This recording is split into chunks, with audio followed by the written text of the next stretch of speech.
हाडे ठिसूळ होणे, दुखणे, कटकट वाजणे यामागे आयुर्वेदानुसार कोणता दोष वाढतो? वातदोष, पित्तदोष, कफदोष का आमदोष?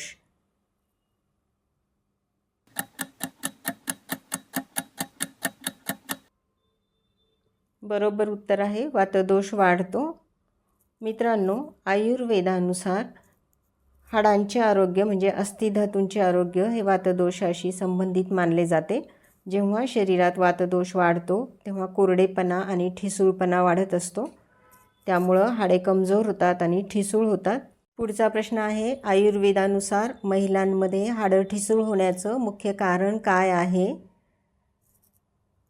कॅल्शियमच्या गोळ्या घेणे, मासिक पाळी बंद होणे, दुपारी झोपणे, घरची कामे करणे.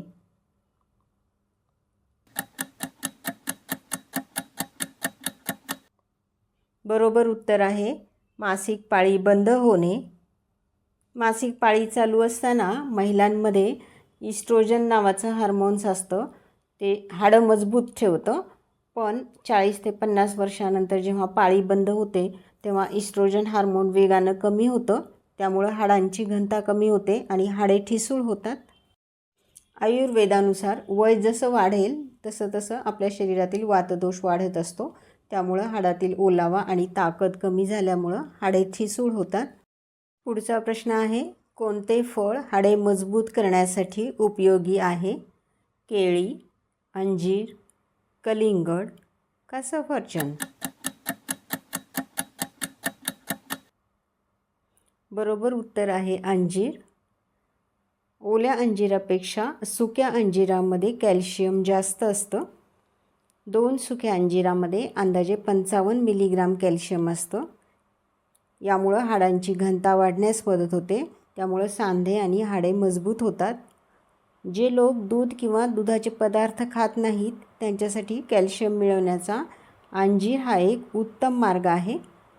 कॅल्शियमसोबतच अंजिरात पोटॅशियम, मॅग्नेशियम, फायबर चांगल्या प्रमाणात असतात. पोटॅशियमचं प्रमाण जास्त असल्यामुळं किडनीचे विकार असलेल्यांनी डॉक्टरांच्या सल्ल्यानेच अंजीर खा.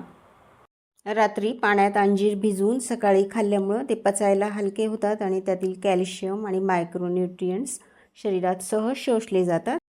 पुढचा प्रश्न आहे, स्त्रियांमध्ये 40 वर्षानंतर कॅल्शियमसह हार्मोन्सच्या संतुलनासाठी उपयोगी पदार्थ कोणता आहे? मका, तांदूळ, सोयाबीन का मीठ? बरोबर उत्तर आहे सोयाबीन. सोयाबीन्सच्या कोवळ्या हिरव्या शेंगा मिळतात, ज्याला ग्रामीण भागामध्ये वालपापडी म्हणतात आणि इंग्लिशमध्ये त्याला ॲडामे असंही म्हणतात. आपण जशा तुरीच्या शेंगा खातो ना उकडून किंवा वाफून, तसंच या सोयाबीनच्या शेंगा खाल्ल्या जातात आणि ह्या अतिशय पौष्टिक असतात.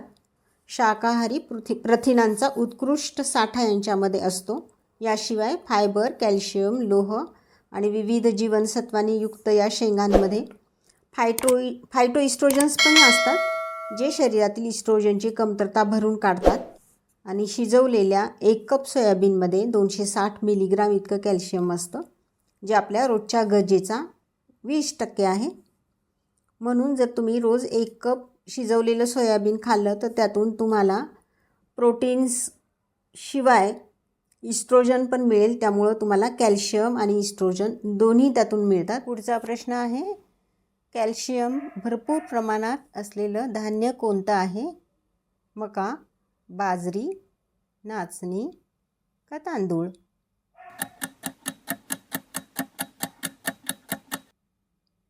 बरोबर उत्तर आहे नाचणी. नाचणी हा कॅल्शियमचा नैसर्गिक आणि सर्वाधिक समृद्ध असलेला स्रोत आहे. 100 ग्रॅममध्ये सुमारे 345 मिलीग्राम कॅल्शियम असते, ज्यामुळे आपली हाडे मजबूत होतात. नाचणीत गाईच्या दुधापेक्षा सुद्धा जास्त कॅल्शियम असतं. नाचणीमधील मुबलक कॅल्शियम हाडांची घनता वाढवतं आणि सांधेदुखी कमी करतं. नाचणीमध्ये कॅल्शियमसोबतच लोह भरपूर असल्यामुळं रक्त वाढायला पण मदत होते आणि फायबरचं प्रमाण जास्त असल्यामुळं पचनक्रिया सुधारते आणि आपलं शरीर थंड राहतं. पुढचा प्रश्न आहे, रोजच्या जेवणातील कॅल्शियमची गरज पूर्ण करणारे 3 पदार्थ कोणते आहेत?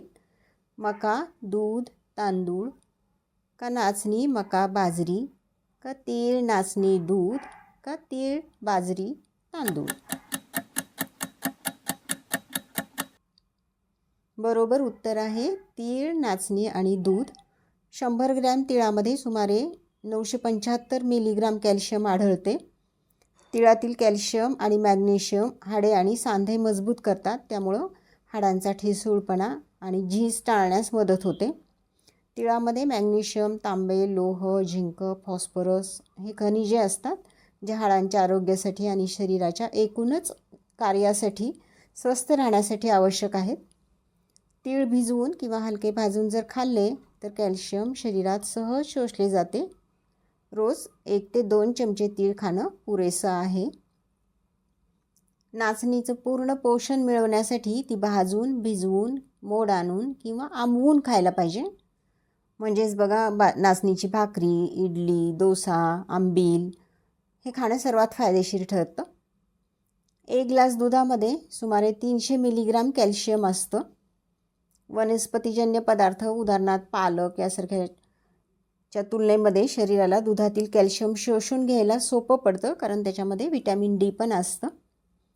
यासाठी रोज 1 ग्लास दूध, ताक किंवा 1 वाटी दही घेणं आवश्यक आहे आणि शक्यतो गाईचं दूध 2 ते 3 वेळा साय काढून त्यासाठी वापरा.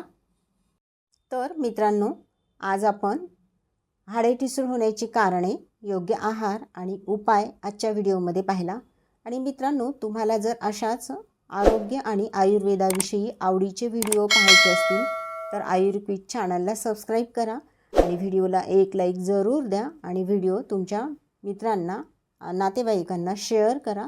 भेटूया नवीन व्हिडिओमध्ये. थँक्यू.